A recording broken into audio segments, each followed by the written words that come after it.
What's the future of writing and creating content now that we have these generative AI systems that do it so quickly? Uh, it's honestly something I think about all the time. I've been getting paid to write for 20 years. I was a former journalist, and it's something as we see developments in generative AI and the type of writing and content they produce, it's always important to think and talk about the future.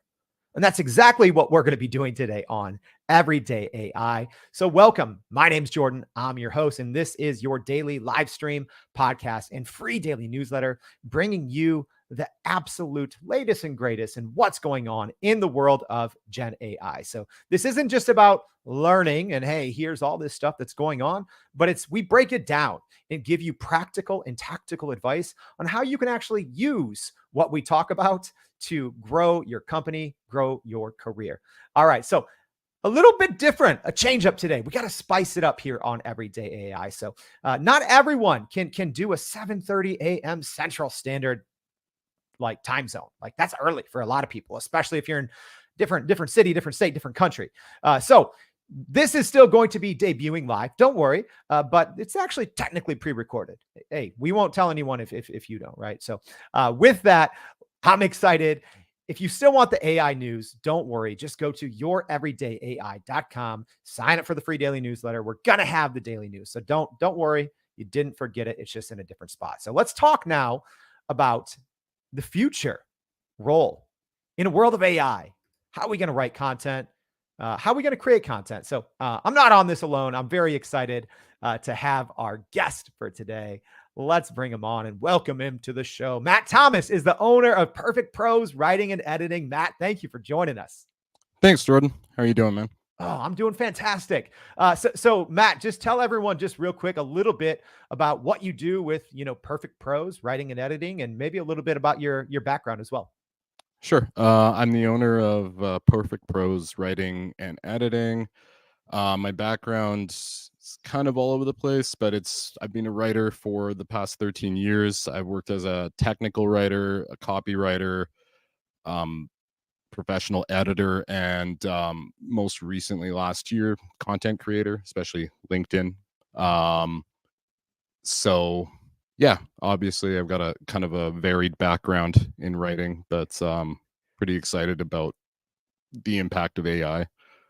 Yeah, and I'm curious about this, Matt. Because I remember, I talked about at the top of the show. I've been in the writing space, give or take for 20 years. I remember my first reaction to seeing the GPT technology. I think it was either late 2020, early 2021 when GPT-3 was first released through other commercial products. And when I saw it, I was like, wait, what? Like, do you remember the first time that you saw like a generative AI system like create copy? And if so, like, do you remember like what your reaction was? I mean, it wasn't that long ago, man. I only started really using it. Like I signed up for ChatGPT last December, but I mean, as soon as it kind of hit the market on a bigger scale, everyone was talking about it, right? And it was actually one of your posts that kind of got me. I think it was either last year or like early this year, where you were talking about, I've been a writer for 20 years, and it pains me to say this, but like I think a lot of writers are going to get replaced by AI if you don't start learning to use it and work with it. And that kind of lit a fire under my ass. I was like, and then once I started playing with it, I was like, this is pretty cool. Yeah, and uh let's maybe even we'll do it a little differently today too, Matt. Let's skip to the end and then we can go hit rewind. But when we talk about even the future role of writers and content creators, I mean, what do you think that is? I have a lot of thoughts, but I want to open with just like what is it going to look like in the future for writers and content creators? Let's skip to the end.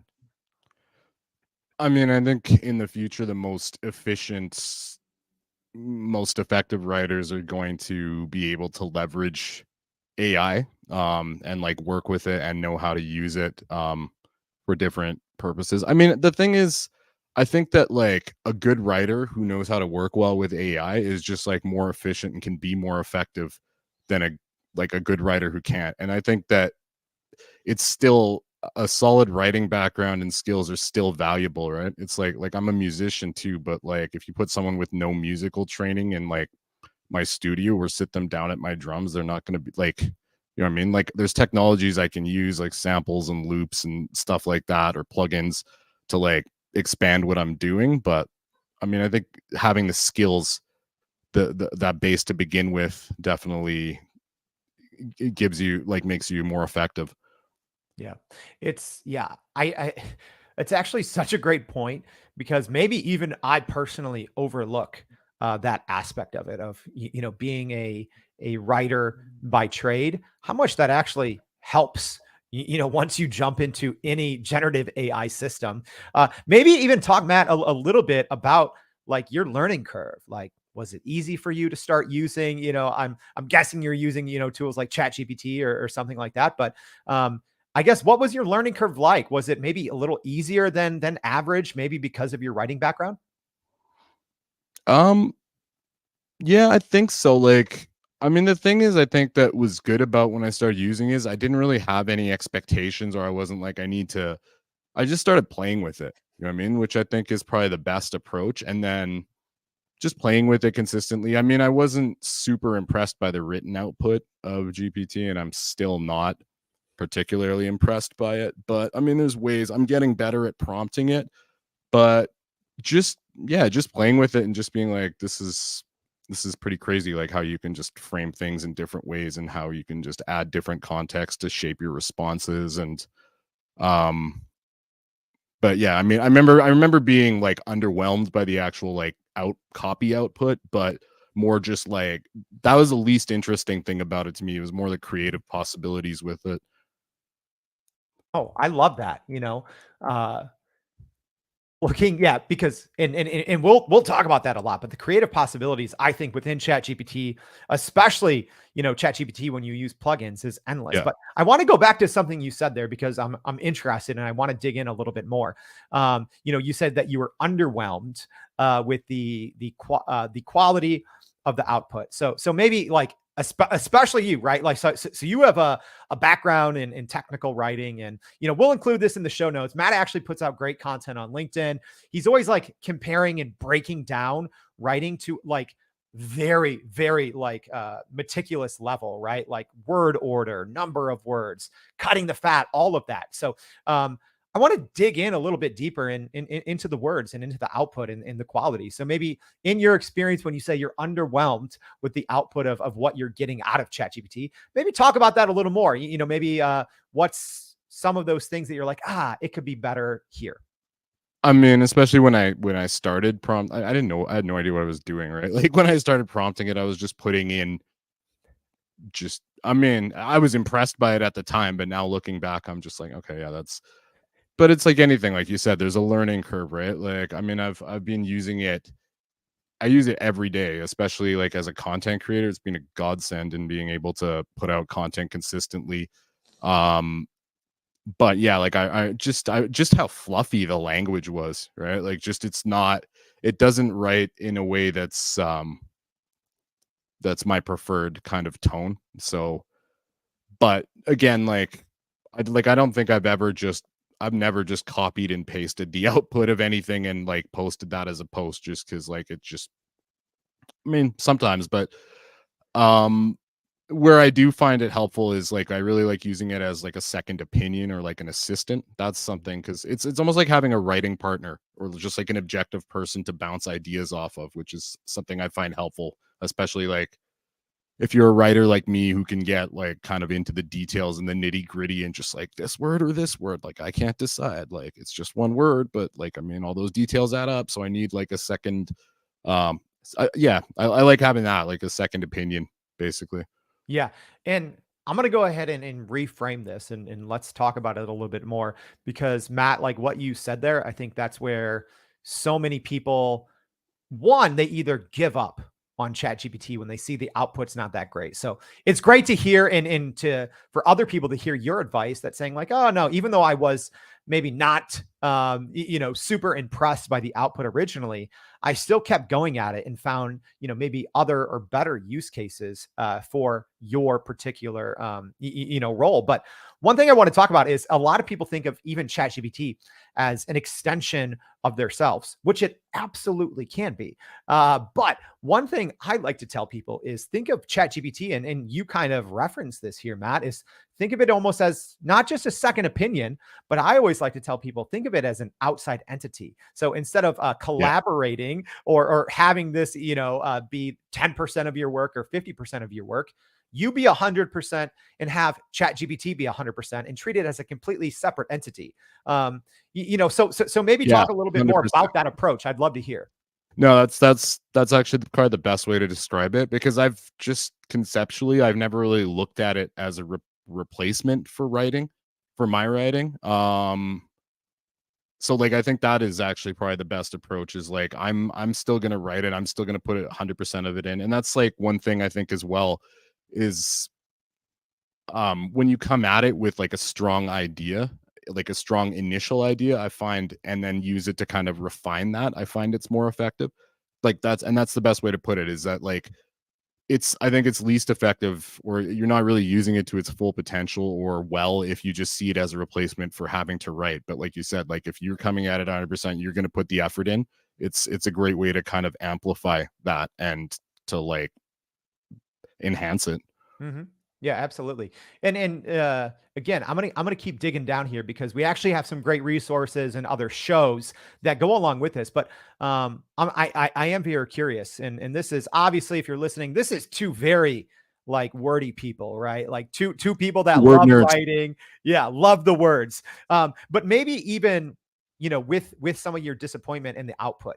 Is it just kind of like, hey, does it sound too robotic? It sounds like too run of the mill, or maybe it just doesn't sound enough like you, or maybe what is that thing, at least right now with where you're at, that you're like, the output, at least for me, being a writer, technical writing background, that it just doesn't stack up. A lot of times it's just too fluffy. You know what I Mm, mean? Like and I'm one of the things I've done like recently that's helped a bit with that is adding custom instructions to GPT-4. So like kind of giving it some constraints, like here's my background. Like I'm a LinkedIn content creator. I'm also like a writer and editor. Don't limit things, like it loves rhetorical questions, doesn't it? You know what I mean? Like, so like a lot of those, like don't ask rhetorical questions, keep it at around a seventh grade reading level. mm-hmm, Don't use more than, I don't know, 12 to 15 words, absolute max in a sentence, that sort of thing. So just trying to make, you're right, like to make it sound more like me. I guess when I read it, like, or when I read the output, a lot of times that is kind of what I find, is that it just doesn't sound like my tone of voice or the way I would write something. mm-hmm.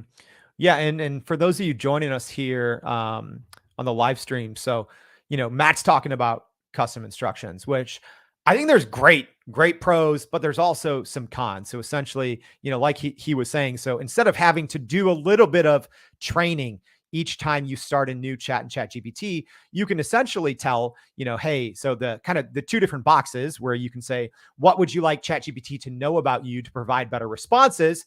And you can write about 1,500 characters there. And then also, how would you like ChatGPT to respond? The same thing. You can put in about 1,500 characters. So, is this something that Matt, you, at least in your use cases, that you're finding custom instructions helpful? Yeah, I think so. I think it's just most helpful to provide some background, some context. I mean, I can see though, if you have to write in a bunch of different tones of voice. Like I have a friend who's she's an SEO blog writer, and she frequently has to use different tones of voice. And it's that's one of the reasons she doesn't kind of like the custom instructions, because she's not just writing one way, whereas I tend to write in one style. But yeah, definitely that is one potential downside, I think, if you have to vary your tone a lot. But I Mhm. mean, I find that regardless of what I'm writing, I tend to write kind of the same way, for better or worse. So Yeah. um like for me, it is helpful. And just like, yeah, context. Like even the other day, I prompted it, or I was asking it, I was just asking it something, and then it was just like, oh, given your background is, I was like, how do you know I'm a LinkedIn and it was like, you're it custom. I was like, oh yeah, I forgot that. I didn't realize it just was just a reminder. It's referencing that context in any of your interactions with it. Yeah, it is. And I think, in Matt, in your use case, it's perfect for that, right? Like custom instructions. Personally, I'm not a fan because I use ChatGPT for just about literally anything and everything you can think of. So sometimes those custom instructions, if you use ChatGPT all over the place, it can actually be like, wait, why am I getting responses all like this that are not really, in line with the prompt? And that can kind of be the reason why. But speaking of prompting, Matt, kind of this term that's floated all over the place now is prompt engineering. And I make fun of the term a little bit because is it a real thing? Yes. But all prompt engineering is, to me, is knowing how to properly work with a large language model and getting the most out of it.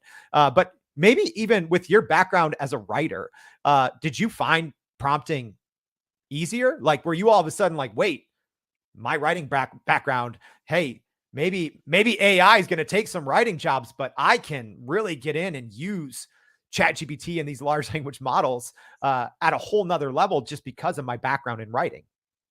Yeah, and that's actually something I didn't really that's actually just something that's kind of occurred to me lately, is that like as I've been digging into more kind of prompting, I'm taking some course. I'm taking Rob Lennon's AI content reactor course right now. I signed up for your prompt polish course as well.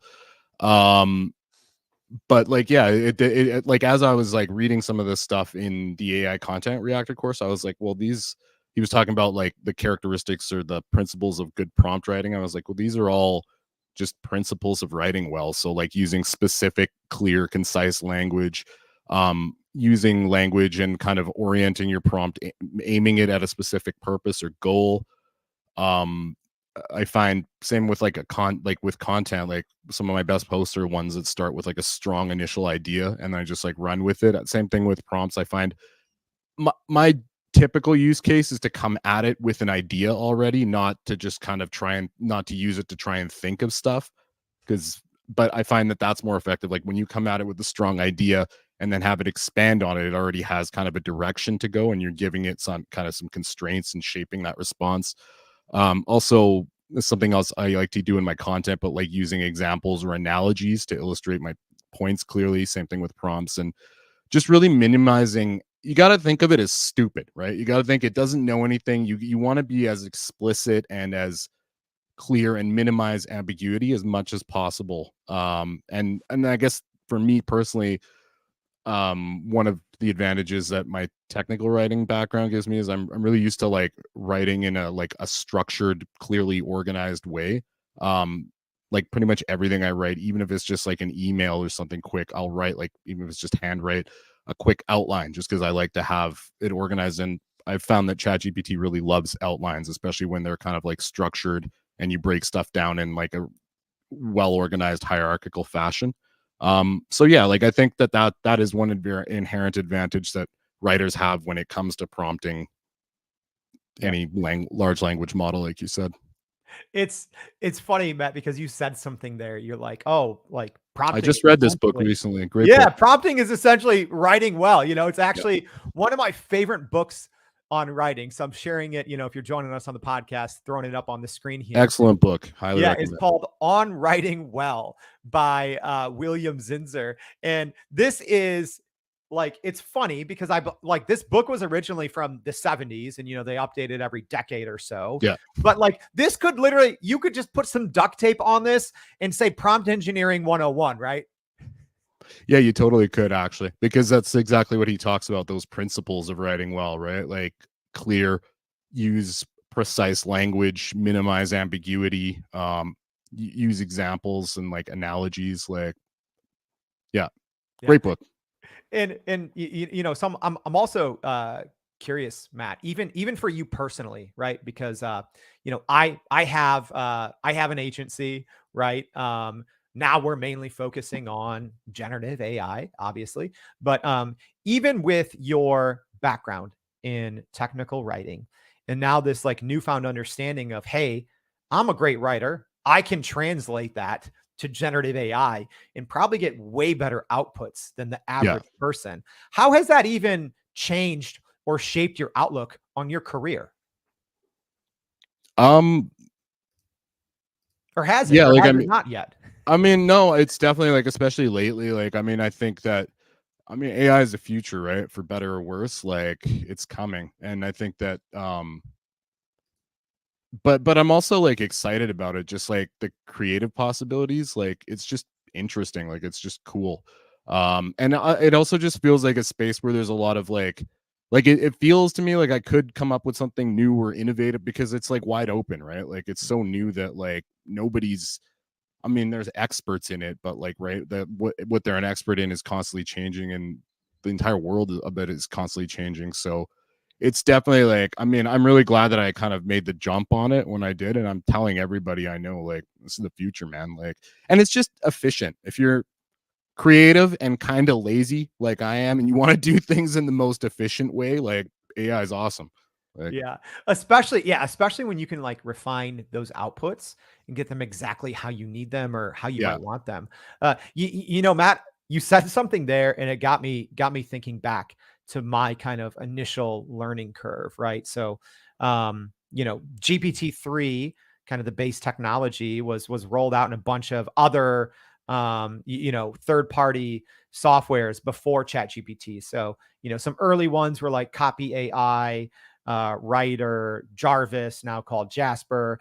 And at least for me, I had this weird feeling, where when I saw the output and I worked with it a little bit, my background as a writer almost felt like threatened. Like, wait, what?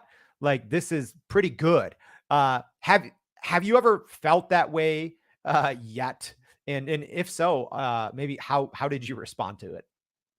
um no, not really. Like honestly, like Mhm. maybe I should. Like I said, you scared me last year with that post, but that was like a good thing anyway. But no, I don't, I'm not really threatened by it. But the thing is too, I think that's important to remember is that like people like you and me, like we're using it every day and we're in this world, but like there's so many people who haven't even like even the fact that I use it so much, I don't consider myself an expert by any means, but consider compared to probably like a large percentage of the population right now, or even people my age, I relatively am an expert, even though I don't think of myself as one. Mhm. No, I didn't feel threatened. Maybe that's my own hubris, but I did think I was like, this is going to replace a lot of mediocre writers. Like that was kind of my first thought. Like a lot of like kind of mediocre content writers and like blog writers and stuff. Like that's why I think you need to have like other skills. And I guess the good thing is that my background, I didn't just do one thing. Like I kind of have like copywriting and technical writing, and like so it's a bit more of a holistic approach to it, I guess. Like I'm not just doing one thing that can be replaced. Mhm. So Yeah, and it is worth mentioning. And again, Matt's content is great. We're gonna have a link in the show notes to follow. I know you're like same thing with me. You go through ebbs and flows, but he has so many great PDFs, carousels of just the very highly technical nature of writing in general. But I think you also did. I'm trying to remember, Matt. You did like the is this like which one's better at editing, like a yeah. human or AI, right? Yeah, that's right. Yeah. Yeah. What was Um, what was what was kind of the general takeaway from those early experiments? Because yeah, like you kind of broke down, long, kind of extra wordy, sentences or paragraphs, and you went through, I think, and cut them down, and then you also use like AI, right? yeah, yeah. So I used a software called Unfluffer to kind of, yeah. So it had basically a big long wordy phrase, and then it showed the original, and then two edits, one me, one versus the computer, but didn't tell you who was whose. Kind of had people go through them in the carousel, decide which one they like better, and then revealed who was who. So man, for AI won. That was the final score. Man for AI one. All right. Yeah, So AI didn't get blanked out, but human crushed it. yeah. Human prevailed for now. We're still there. Hey, humans, we're still there. Although, actually, speaking of that, I've actually wanted to do this where I partner up. Who knows? Maybe I'll do it with you or someone else. I partner up with, a great writer, a great creator. I use AI to write post as them, and then the human writes, and we put it out there, and we have Oh, that's people a cool vote. idea. Yeah, Yeah, maybe totally, maybe man. we'll do that. Maybe we'll I'd do that totally in be over secret that. and Yeah, not tell anyone. So okay, let's get away from writing because not everyone out there is reading William Zenzer like book twice a year like you not and me, Matt. everybody's nerds like us. No, not everything. So let's talk like creativity a little bit. So, obviously I think one of the things people always think about ChatGPT is, oh, to help me write better content, but a lot of people, either aren't very good at it or they're not good at getting better outputs. But what other use cases specifically like have you found that are super helpful for you? Maybe some creative use cases that aren't just like, hey, write me a blog post on this. Like, what are you finding Yeah. real value in as a writer specifically Yeah. for these creative use cases? Well, it's funny because like that's actually like the writing is like I don't think I've ever just really used it to like write me like a post. But my primary use case for it is like I really like using it as like a second opinion, like somebody to bounce ideas off of, like a writing partner. Um, so a lot of times if you, I mean, especially if you're somebody like me and you like kind of like are, really in the nitty gritty about the details of writing, like sometimes it'll come down to like the same sentence, like framed two ways, but like two words are different, or is this word better? Is this word better? I like to use it like as an interactive, like a virtual thesaurus, like that you can interact with. So like which one of these words fits this context better? Because sometimes it's hard to decide, right? And it's like it's nice to have like an objective outside opinion, especially when you get like too attached or you've been spending too long on something. Yeah, like I said, a second opinion, like an assistance. Um, Expanding on an outline, like I said, a lot of the times I start with an outline. So, and Chat GPT loves really structured outlines. So I'll type up an outline and I'll feed it into GPT and I'll break down like the sections and all the sub points and stuff like that. And I find with a really structured, by structuring it really clearly like that, it tends to provide better outputs in terms of ideation and talking points, finding different ways to frame an idea. So like if I have an idea for a post about this, how are like some ways I can frame it in a way, but make it relevant to my audience, like in a way they'll care about. Even last week, like for my newsletter, I put out it's kind of exploring the parallels. Like I'm a musician as well between drumming and writing. So that was kind of something like I had the initial ideas, but I just some of those talking points, like the sub points with ChatGPT, I fed that outline in and had it expand on the ideas a bit. Mhm. So Yeah, and it's funny because this goes back to what we were kind of talking about earlier is thinking of ChatGPT almost as an outside entity and as a second person and not as an extension of yourself. And Matt, you mentioned the prime prompt polish, the PPP course, and I was actually shocked early on when I was really applying even my writing background to prompting and kind of like quote unquote prompt engineering. Like if you tell ChatGPT to almost work outside of you and to pick apart your ideas and your strategies in your yeah, writing. There's things like you just said, like you're a professional musician and a professional writer, and it was creating parallels that maybe you weren't even thinking of, right? yeah. Yeah. So For like, the most part. But like, yeah, and actually that's another one too, is like analyzing my writing, like what's good about it, what's bad about it, like especially what's bad about it, or like if I'm like, is this too long? Like, you know what I mean? What could I cut here? Like it's helpful to kill your darlings sometimes, right? It's like an objective outside hatchet man to come trim all the fluff away. oh, I love it. But now I'm also thinking of Matt, just like a fluffy giant robot with an axe, coming Yeah, to chop hacking and down. slashing. Yeah. Yeah, cutting all the fat from our wordy prose. Okay, so Matt, we've covered literally so much. We've talked about what you think the kind of the future is going to be for writers and content creators with AI. We've talked about how being a great writer to begin with is going to lead to better prompts, and even talked about a couple creative use cases using ChatGPT outside of writing. But maybe for someone else who's listening to this, who's kind of in your shoes, they're like, hey, I'm a great writer, but I haven't maybe gone all in yet, or I'm only dipping my toe in this whole generative AI thing. What maybe piece of advice might you have for them, or maybe a takeaway that you want people to leave this show with as they try to better leverage generative AI?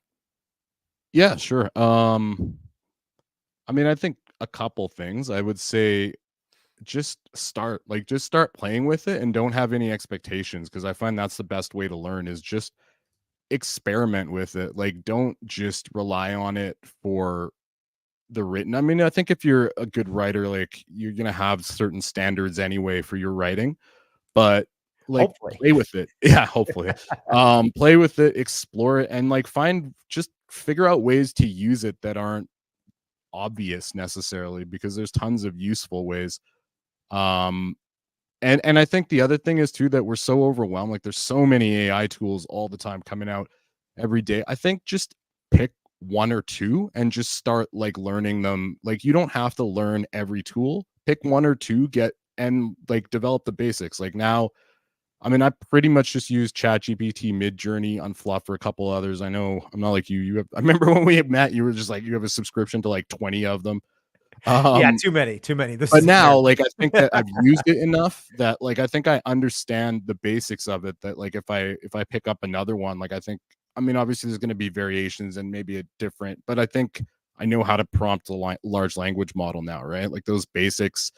And actually, one more takeaway, actionable takeaway, and this Please. actually came directly from you, Jordan, from, like, that when we met that time, and I don't know why I wasn't doing this before, was start a prompt library, like a document. Like that was like after I was like, why am I not doing that? As soon as we had our call, I started one, and because that's what you need is like when you come up with something good, put it in there. Everyone's giving away, and actually even for my newsletter, that's what I did. I gave away like my prompt library with like 8 of my best kind of custom prompts that I developed for content. Because like everyone's giving away prompts, but what people need is like one central place to put them all and refer back to them. So yeah, those things. Play with it, learn the basics, pick one and just sort of like start small and focus on it and get good with that, and then try and apply those principles to other AI tools and start a damn prompt library. Get it going. My gosh, so much good information there, Matt. I love how we wrapped it all up. Just very actionable steps on how people, whether they're great Yeah. writers or not, I think we can apply those steps to just about anyone. Matt, this was a great conversation. I had a great time. Thank you so much for joining Everyday AI Live.